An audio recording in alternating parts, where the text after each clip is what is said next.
केंद्रीय गृह मंत्री अमित शाह ने हाल ही में साइबर सिक्योरिटी और साइबर क्राइम को लेकर बहुत गंभीर बातें कही।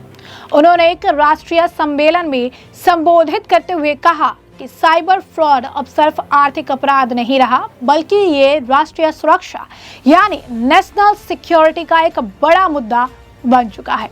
साइबर अपराध अब एक संगठित उद्योग यानी इंडस्ट्री बन गया है, जहां बैंक अकाउंट्स को सर्विसेज की तरह खरीदा बेचा जा रहा है, भारत का डेटा चुराया जा रहा है और दुश्मन ताकतों यानी हॉस्टाइल फोर्सेस को बेचा जा रहा है, जो राष्ट्रीय सुरक्षा के लिए बहुत बड़ा खतरा है। हर 37 सेकेंड में एक व्यक्ति साइबर क्राइम का शिकार हो रहा है, यानी औसतन हर घंटे 100 लोग प्रभावित हो रहे हैं।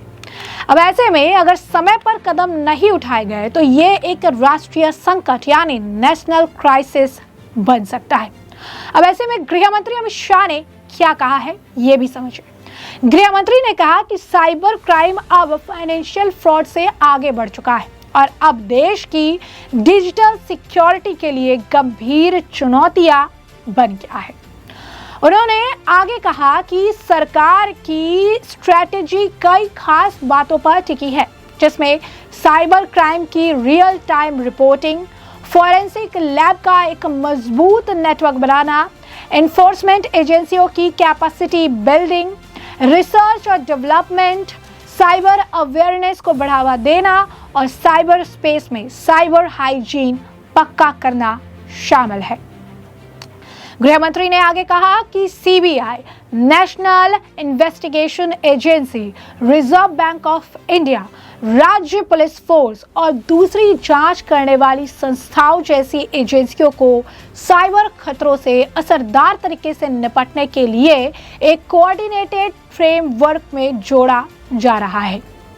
साथ ही साथ साइबर क्राइम से निपटने में अमित शाह की स्ट्रैटेजिक पहलुओं से कैसे पॉजिटिव नतीजे मिले हैं, ये भी समझिए। गृह मंत्री ने सरकार के anti cyber crime road map को मजबूती देने वाले कई बुनियादी स्तंभ रखे हैं। इनके बारे में जान लीजिए। पहला, साइबर घटनाओं की रियल टाइम रिपोर्टिंग। दूसरा, फॉरेंसिक लेबोरेटरी नेटवर्क का विस्तार। तीसरा, एनफोर्समेंट एजेंसियों की कैपेसिटी बिल्डिंग। चौथा, साइबर टेक्नोलॉजी में रिसर्च और डेवलपमेंट। पांचवा, साइबर अवेयरनेस और हाइजीन को बढ़ावा देना। छठा, इंटीग्रेटेड इंटर एजेंसी कोऑर्डिनेशन। जनवरी 2021 में अमित शाह ने साइबर क्राइम से निपटने के लिए Indian cyber crime coordination centre यानी I4C का उद्घाटन किया था। अब ऐसे में I4C के 7 हिस्से हैं। पहला, national cyber crime threat analytics unit. दूसरा, national cyber crime reporting portal. तीसरा, national cyber crime training centre. चौथा, cyber crime ecosystem management unit. पांचवा, national cyber crime research and innovation centre. छठा, national cyber crime forensic laboratory ecosystem. सातवां और आखिरी, joint cyber crime investigation team के लिए platform.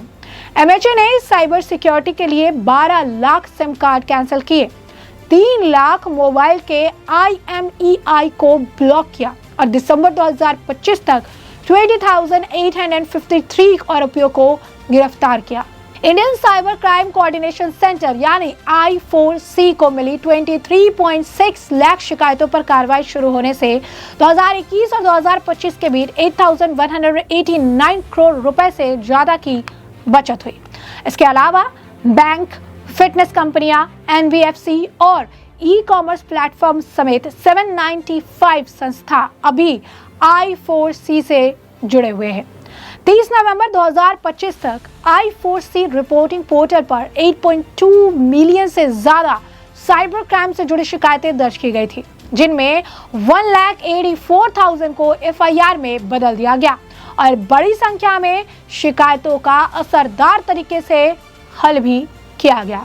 जनवरी 2020 से 30 नवंबर 2025 तक I4C रिपोर्टिंग पोर्टल को 230 मिलियन से ज्यादा बार एक्सेस किया गया है। तो आप समझ सकते हैं कि कितना ज्यादा जरूरी ये पहल है, जिसके तहत जो है साइबर क्राइम को रोकने के लिए गृह मंत्री अमित शाह ने जो है ये पहल छेड़ रखी है। इस पर क्या कुछ आप कहेंगे, कमेंट में जरूर बताइए। धन्यवाद।